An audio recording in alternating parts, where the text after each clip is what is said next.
বিজয় বুক থেকে হাতটা বের করে বলল, আমি তো তোকে ভালোবাসি, তুই বুঝিস না কেন? আর ভবিষ্যতে তোর জামাই হব আমি, তুই হবি বউজান। তাই বলে প্রতিদিন রাতে তুমি আমার রুমে এসে আমার সাথে ঘুমাবা? যদি বাবা মা জানে তখন? বাবা মা জানবে না, তুই বললেই জানবে। কথাটি বলেই বিজয় অনামিকাকে আপন করে বুকে জড়িয়ে নেয় আর ঘাড়ে কিস করতে থাকে। এদিকে অনামিকাও আর বাধা না দিয়ে বিজয়কে সাড়া দেয়। একটু পর বিজয় উঠে কাপড় ঠিক করতে করতে বলল, বড় বেশি ভালো লাগে তোর কাছাকাছি থাকলে। তখন অনামিকা উঠে বলল, আমার সাথে যে এসব করছো, তুমি যদি আমাকে পরে বিয়ে না করো তখন আমি কি করব বলো? বিশ্বাস কর, আমি তোকে ছাড়া কাউকে বিয়ে করব না। তোকে ভালোবাসি বলেই তো 2-3 মাস পর পর ফুপির বাসায় আসি তোকে দেখার জন্য। সত্যিই কি আমার জন্য আসো তুমি? হ্যাঁ আমার পাগলিটা, সত্যি। কবে তোমার ঘরের বউ করে নিবে আমাকে? সময় আসুক তবেই সব হবে। ঠিক আছে, এখন তোমার রুমে যাও তুমি। আর একটু থাকি না গো সোনা? না, বাবা মা জেগে যাবে তো। তুমি যাও তোমার রুমে বলছি না। অনামিকার কথা শুনে বিজয়ের কথা না বাড়িয়ে অনামিকার গালটি আলতো করে টেনে সোজা রুম থেকে বের হয়ে যায়। অনামিকা মিটিমিটি হাসতে থাকে। বিজয় রুম থেকে চুপি চুপি বের হয়ে আসার সময় দেখে ফেলে অনামিকার মা স্বপ্না বেগম। উনি বিষয়টা ভালোভাবে নিতে পারলেন না। ওনার মনে খটকা ঢুকে যায়। কি ব্যাপার, বিজয় এত রাতে অনামিকার রুমে কি করছিল? উনি কিছু না বলে সেখান থেকে রুমের দিকে চলে যায়। রাতে কাউকে কিছু না বলে সকালে সবাই যখন খেতে বসেছে তখন অনামিকার মা অনামিকাকে বলল, আমি একটা কথা বলি অনামিকা, সত্যি কথা বলবি তো? অবশ্যই সত্য কথা বলবো। কি কথা মা বলো? বিজয় তোর রুমে কাল রাতে কি করছিল? মায়ের মুখে এমন কথা শুনে অনামিকাও বেশ ঘাবড়ে যায়। মা কেমন করে জানলো এই কথা? আমাদেরকে তো কেউ দেখেনি। তখনই বিজয় বলল, ফুপু আমি। কথা শেষ হতে না হতেই ফুপু বলল, তুমি চুপ করো বিজয়, আমি অনামিকাকে প্রশ্ন করেছি। কি হলো অনামিকা, বলো কি করতে গিয়েছিল? আসলে হয়েছে কি মা, বিজয় ভাইয়ার নাকি ভালো লাগছে না, তাই আমার সাথে কথা বলতে এসেছিল। শুধুমাত্র এটাই নাকি অন্য আরো কিছু? আর কি হবে শুনি, ও ভাইয়া হয়ে আমার রুমে আসতে পারে না? তখনই অনামিকার বাবা বলল, এই অনামিকার মা, তুমি কি শুরু করলে? হ্যাঁ, ওরা এখনো ছোট, খুব বড় হয়নি, কিন্তু কি সব ভাবছো তুমি? ঠিক আছে, আজ কিছু বললাম না, আর যেন রাতের বেলা রুমে না দেখি। ঠিক আছে মা, এখন যার যার মতো খেয়ে নাও। সবাই খাবার জন্য প্রস্তুতি নিচ্ছে। খাওয়া দাওয়া শেষ করে অনামিকা আর বিজয় দুজনে ছাদে দাঁড়ায় পাশাপাশি। অনামিকা বলল, তুমি আর রাতে আসবে না আমার রুমে? কেন শোনা? মা জানতে পারলে সব শেষ হবে। আমি চাই না বাবা মা কিছু জানুক বা আমাদের ভুল বুঝুক। আমি আসবো আজও, দেখো। এটা বলেই বিজয় সেখান থেকে চলে আসে। বিজয় চলে যাবার পর অনামিকা ভাবছে, ভয় করছে, যদি কিছু হয় তখন আমার কি হবে? কেমন করে বাবা মাকে মুখ দেখাবো? এদিকে বিজয়কে ভালোবাসি অনেক, ওর কথা ফেলতে পারি না। তারপর সে চলে আসে। অনামিকা রুমে আধালান দিয়ে বসে আছে। তার শুধুমাত্র একটাই চিন্তা, বিজয় যেন রাতে রুমে না আসে। ভাবতে ভাবতে তার ঘুম আসলে সে ঘুমিয়ে পড়ে। হঠাৎ রাত গভীরে অনামিকা অনুভব করে কে যেন তার কপালে চুমু দিচ্ছে। আবার অনুভব করে কে জানি ওর কম্বলের নিচে ঢুকে আছে আর স্পর্শকাতর জায়গায় হাত দিচ্ছে। স্বপ্ন মনে করে অনামিকা তেমন কিছু মনে করে না, কিন্তু বেশি হওয়াতে তখনই অনামিকা চিৎকার করে উঠে বলল, এই কে?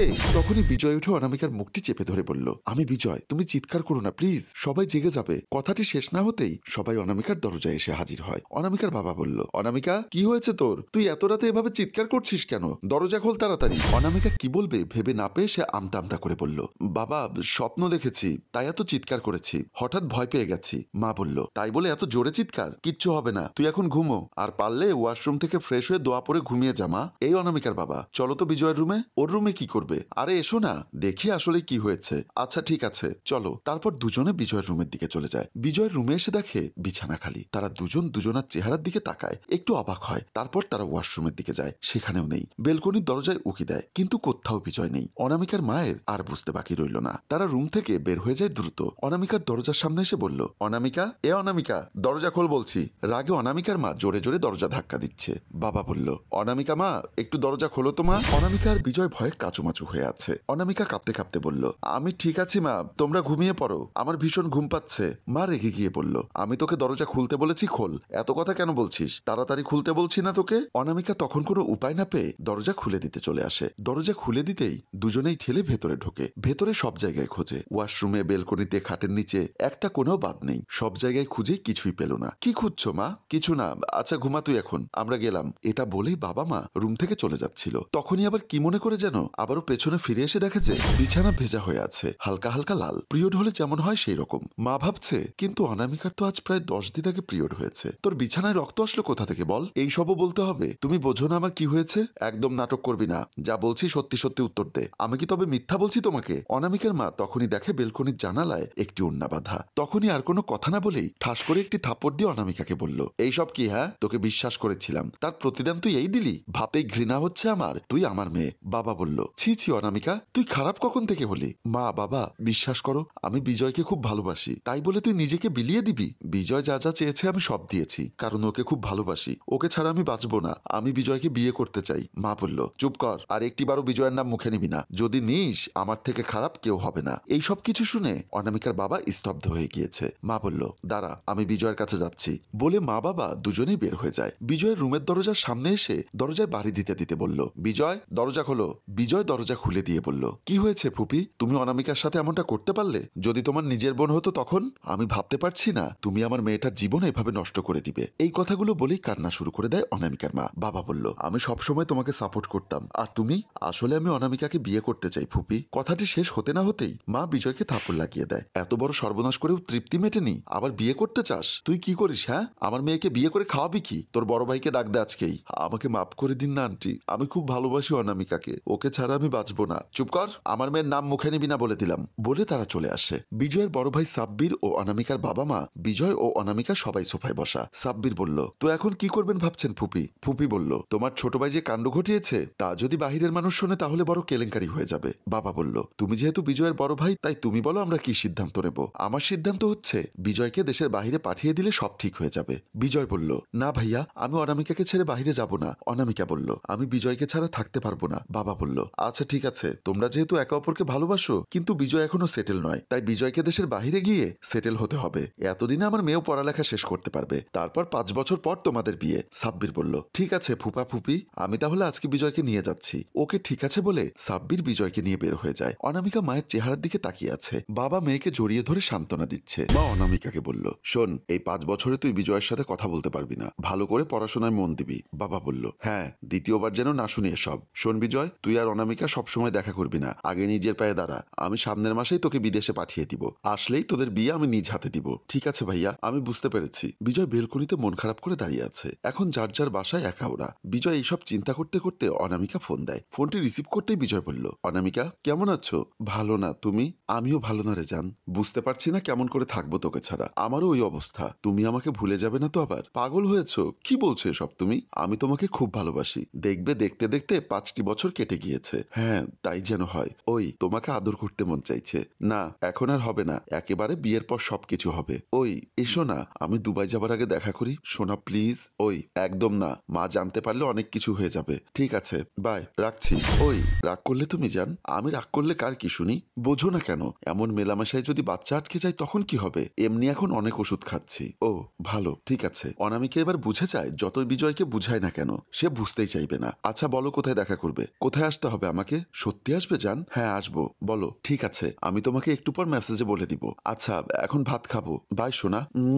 এটা বলেই ফোন কেটে দেয়। এসব কথা এতক্ষণ দরজার বাইরে থেকে শুনছে অনামিকার মা। উনি ভেতরে গিয়ে অনামিকাকে বলল, কে ফোন করেছিল রে? বিজয় ফোন দিয়েছিল। কি বললো তোকে? আমার সাথে দেখা করতে চাইছে মা। প্লিজ না করো না, একটু ঘুরে আসি ওর সাথে। আর তো 5 বছর দেখা হবে না। অনেক চিন্তা ভাবনা করে মা ঠিক আছে বলল।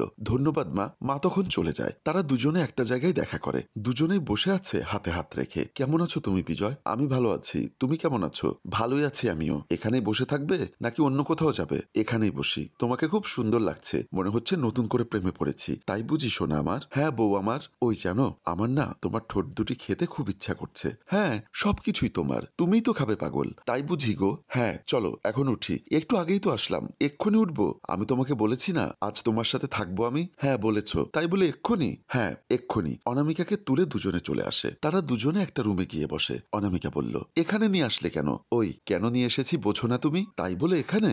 না, আমি এখানে থাকবো না। থাকবে না মানে? তুমি এমন করছো কেন? আমি শুনেছি এইসব রুমে গোপন ক্যামেরা থাকে, পরে ভিডিও করে নেটে ছেড়ে দেয়, এজন্য তুমি ঢুকবে না? আরে এমন কিছুই এখানে নেই। আমি 1500 টাকা দিয়ে রুম নিয়েছি, তোমাকে নিয়ে থাকবো, আর তুমি বলছো চলে যাবে? না, আমি চলে যাব বলে দাঁড়িয়ে যায়। ঠিক আছে যাও তুমি, আমি পালায় যাব মেয়ের কাছে। কথাটি শুনেই অনামিকা কষে একটি থাপ্পড় দিয়ে বলল, তোর সাহস এত বড়, তুই এইসব কথা বলিস? বিজয় ভাবতেই পারেনি অনামিকা থাপ্পড় দিবে। তখনই অনামিকা বিজয়ের হাত ধরে টেনে খাটের উপর ওঠে। সে শরীরের কাপড় খুলতে থাকে। কি করছো তুমি? কেন? এসো নাও, আমার দেহটাই তো চাই তোমার, যত ইচ্ছা আমাকে ব্যবহার করো। অনামিকার কথা শুনে বিজয় থমকে যায়। হঠাৎ অনামিকা এত রেগে যাবার কারণটা কি? কি হলো? এখন যে কিচ্ছুটি করছো না, এমন ব্যবহার করছো কেন তুমি? কেমন ব্যবহার করলাম আমি? হ্যাঁ, যদি কিছু করার ইচ্ছা থাকে তাহলে করো, না হলে আমি চলে যাচ্ছি। কাপড় খুলতে হবে না, আমি কিছুই করব না। কেন করবে না শুনি? এত নাটক করার কি আছে? ও আমার ভুল হয়েছে। এটা বলেই বিজয় রুম থেকে বের হয়ে আসে অনামিকাকে ওখানে রেখেই। কিছুক্ষণ পর অনামিকা যখন পোশাক পরে বাহিরে আসে, এসে দেখে বিজয় নেই। আর ক্যামেরা হাতে একজন মানুষ এসে অনামিকাকে বলল, এই যে ম্যাডাম, আমরা আপনার সাথে কিছু কথা বলতে চাই। জি বলুন, কি বলবেন? আসলে আমি হচ্ছি সাংবাদিক, এখানে এসেছি একটু ইন্টারভিউ নেবার জন্য। তো বলুন কি বলবেন?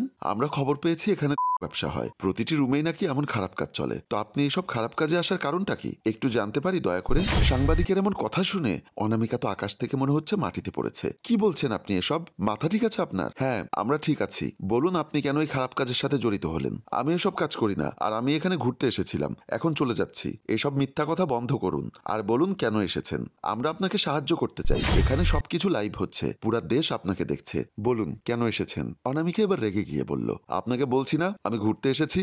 যদি ঘুরতেই আসেন তো এই রুম থেকে বের হলেন কেন? এসব রুমে ব্যবসা চলে? আমি এটা জেনে এসেছি, বুঝেছেন? সে এবার কি বলবে ভেবে পাচ্ছে না, কিন্তু বিজয়কেও খুঁজে পাচ্ছে না। ব্যাপার কি? বিজয়ের আবার কি হলো? আপনি কি কিছু বলবেন নাকি আমরা সবকিছু বলবো? আপনার যা ইচ্ছা বলুন, তাতে আমার কি? এটা বলে যখনই যেতে যাবে তখনই সাংবাদিক বলে ওঠে, আপনারা দেখতে পাচ্ছেন একজন মেয়ে চলে গেল। হ্যাঁ, ও কিন্তু ব্যবসায়ী করে, কিন্তু সাংবাদিক ও ক্যামেরা দেখেই এখন মিথ্যার আশ্রয় নেয় আর চলে যায়। এই কথাটি শুনেই অনামিকা কাছে এসে জোরে একটা সাংবাদিককে থাপ্পড় মেরে বলল, জানোয়ারের বাচ্চা, তোর এত বড় সাহস আমার নামে মিথ্যা কথা বলিস? বলে ক্যামেরা কেড়ে নিয়ে চলে যায়। অনামিকার মা দরজা খুলে দিতেই অনামিকাকে দেখে রেগে বলল, তোর মতো এর মেয়ের আমার দরকার নেই, বেরিয়ে যা বাড়ি থেকে। কি বাজে কথা বলছো মা এসব তুমি? হ্যাঁ, কি বলছি বুঝতে পারিসনি? তোর সম্পর্কে আমার সবকিছু জানা শেষ। মানে?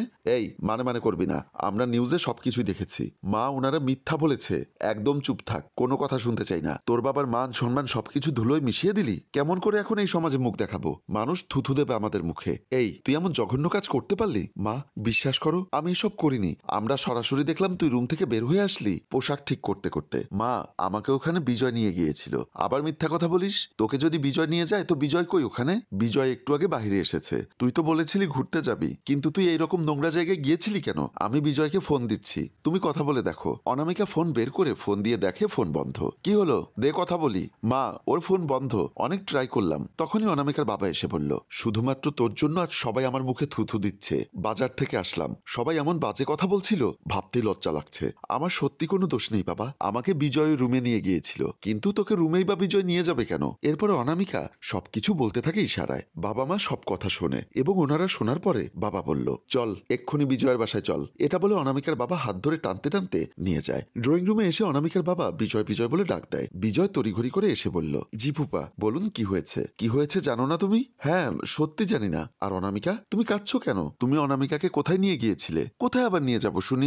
আমি কোথাও নিয়ে যাইনি। মিথ্যা বলো কেন? আমরা পার্কে যাইনি দুজনে? একটা রুমে ঢুকিনি? এই কি বলো এসব তুমি? তোমার মান সম্মান শেষ হয়েছে, এখন আমারটাও শেষ করতে চাইছো? আমি জানতাম না তুমি এমন মেয়ে। বিজয়ের এমন কথা শুনে অনামিকা আর কি বলবে ভাষা খুঁজে পাচ্ছে না। এত মিথ্যা বলে বিজয়? তোমার বড় ভাই কোথায়? ভাইয়া একটু বাহিরে গিয়েছে, আসতে দেরি হবে। কি বলার আছে বলুন আমাকে। তোমার ভাইয়া আসলে বলো অনামিকার বাবা কথা বলতে চেয়েছে। হ্যাঁ ঠিক আছে। অনামিকা রুমে এসে ভাবছে বিজয় কেন এমন করলো? কি এমন করেছি এমন মিথ্যার আশ্রয় নিল? আমি কেমন করে এই সমাজে মুখ দেখাবো? আমার বাবা মার সব মান সম্মান ধুলে মিশিয়ে দিলাম, এই জীবনে রাখবই না। যাকে এত বিশ্বাস করে নিজেকে বিলিয়ে দিলাম, দুঃসময়ে আজ সেই পিছু হাঁটলো। চাই না আমার এই জীবন। অনামিকার বাবাকে মা বলল, কি বললে বিজয়ের বাসায় গেলে যে? হ্যাঁ, অস্বীকার করলো যে আমি এসব কিছুই জানি না। এখন কি হবে? আল্লাহ, এটা কেমন বিপদে ফেললে? আল্লাহর উপর ভরসা রাখো, সব ঠিক হয়ে যাবে। যাও, অনামিকাকে একটু সান্ত্বনা দাও। আমার বিশ্বাস ও সব সত্যি বলছে।